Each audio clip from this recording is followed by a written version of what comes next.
তো মনে করেন যে 20 বছর বয়সের একটা মেয়ে, তার মনে হয় যে সে হচ্ছে পৃথিবীর সবথেকে সুন্দরী মেয়ে এবং তার আশেপাশের সব ছেলেরাই তাকে নিয়ে কথা বলে, তাকে চায়।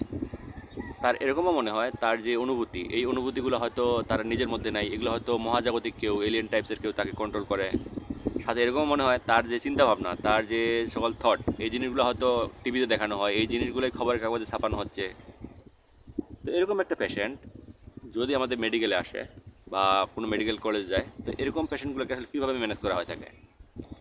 দেখেন, আমি যে সকল সমস্যার কথা বলছি, তো এগুলো কী হচ্ছে যে ওর মানে ওই মানুষটা আসলে নিজের মধ্যে নাই, ল্যাক অফ ইনসাইট, তার আসলে নিজের কোনো, তার হচ্ছে সাথে এরকম হয় যে তার ডেলিউশন হচ্ছে, সে আসলে যে সকল জিনিস চিন্তা ভাবনা করতেছে যেগুলো আসলেই রিয়েল কিছু না। তো এই পেশেন্টগুলো, এগুলোকে আসলে আমরা একটা রোগের নাম বলে থাকি, যেটাকে বলা হচ্ছে সিজোফ্রেনিয়া, কিংবা কেউ কেউ এটাকে স্কিজোফ্রেনিয়া বলে থাকে। তো বানানটা হচ্ছে SCHIZOPHRENIA, স্কিজোফ্রেনিয়া কিংবা সিজোফ্রেনিয়া, যাই হোক। তো এই যে পেশেন্ট, তো এই পেশেন্টটাকে আসলে আমাদের মেডিকেলে যদি আসে, তাহলে আমরা আসলে কীভাবে এগুলো ম্যানেজ করি? ম্যানেজ করার জন্য যেটা করা হয়, তো প্রথমে আসলে পেশেন্টকে ডায়াগনোসিস করতে হবে আসলে আদৌ আপনার এটাকে সিজোফ্রেনিয়া কিনা। তো ডায়াগনোসিস করার আগে আসলে আমাদের জানতে হবে সেটার ক্লিনিক্যাল ফিচার কী কী আছে, মানে তার কী কী সমস্যা হতে পারে এছাড়াও। তো এটাকে আসলে সমস্যাগুলোকে আমরা মোটামুটি দুই ভাগে ভাগ করি। একটাকে বলা হচ্ছে পজিটিভ সিমটমস, একগুলোকে বলা হয় নেগেটিভ সিমটমস। পজিটিভ মানে হচ্ছে, মানে আমরা 4টা পজিটিভ সিমটম পাই, এগুলোকে আমরা বলি ABCD। এ মানে হচ্ছে অডিটরি হ্যালুসিনেশন। তার এরকমও মনে হতে পারে যে সে হয়তো বাইরের কোনো মানুষের কোনো কিছু শুনতেছে না, সে নতুন কিছু শুনতেছে বা অ্যাবনর্মাল কিছু শুনতেছে, যেগুলো আসলে অন্য কেউই শুনতেছে না। এটাকে বলা হচ্ছে অডিটরি হ্যালুসিনেশন।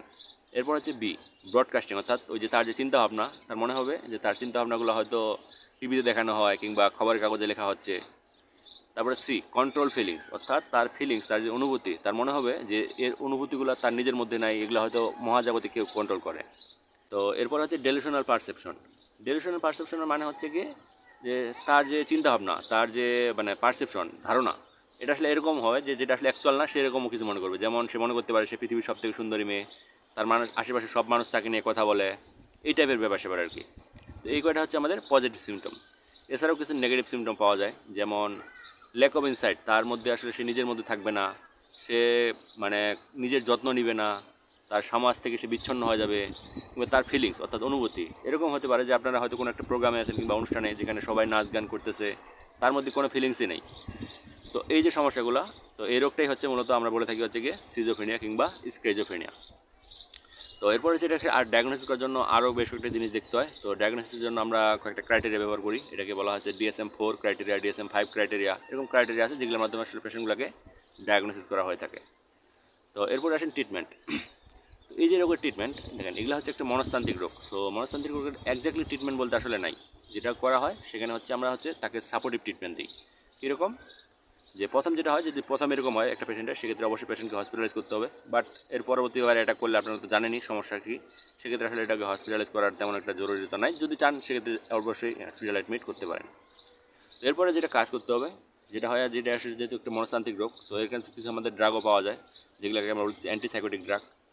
তো অ্যান্টিসাইকোটিক ড্রাগ বলতে আমরা কয়েক প্রকার ড্রাগ আছে, যেগুলো মানে first generation drug, second generation drug. First জেনারেশনের মধ্যে যেমন হচ্ছে ক্লোরপ্রোমাজাইন, হ্যালোপ্যারিডল, এই টাইপের ড্রাগ আছে। সেকেন্ড জেনারেশন ওলনজাপাইন, ক্লোজাপাইন, এই টাইপের কিছু ড্রাগ আছে। তো এই ড্রাগগুলো ব্যবহার করে থাকে। এবং সব থেকে গুরুত্বপূর্ণ এখানে যে ট্রিটমেন্ট, সেটা হচ্ছে আপনাদের ফ্যামিলি সাপোর্ট। তাকে ফ্যামিলি থেকে সাপোর্ট দিতে হবে এবং তার যে বিহেভিয়ার, এই জিনিসগুলোকে যতটা পারা যায় কারেকশন করতে হবে, তার সঙ্গে কোনো খারাপ বিহেভিয়ার করা যাবে না। সাথে আরেকটা জিনিস দিতে হয়, সেটা হচ্ছে CBT, that means cognitive behavioural therapy. তো এই কয়েকটা মোটামুটি আমরা তাকে ট্রিটমেন্ট দিয়ে থাকি। তো এই হচ্ছে মোটামুটি আমাদের সিজোফ্রেনিয়া। সো আশেপাশের কোনো মানুষ যদি এরকম মনে হয় যে আপনাদের আশেপাশে তার মনে হয় যে সে অ্যাকচুয়ালি যে জিনিসগুলো না, সে তার চিন্তাভাবনা এরকম কিছু, যে তার চিন্তাভাবনাগুলোকে বাইরের কেউ কন্ট্রোল করতেছে, সে হয়তো বাইরে থেকে ভৌতিক কিছু জিনিসপত্র শুনে, তাহলে মনে করতে পারেন যে এটা একটা সিজোফ্রেনিয়া হতে পারে। সেক্ষেত্রে অবশ্যই আপনারা কোনো ডাক্তার কিংবা মেডিকেল প্রফেশনালিস্টের কাছে আপনারা যাই এটা পরামর্শ করতে পারেন। So this is all about schizophrenia. Thank you for watching this video.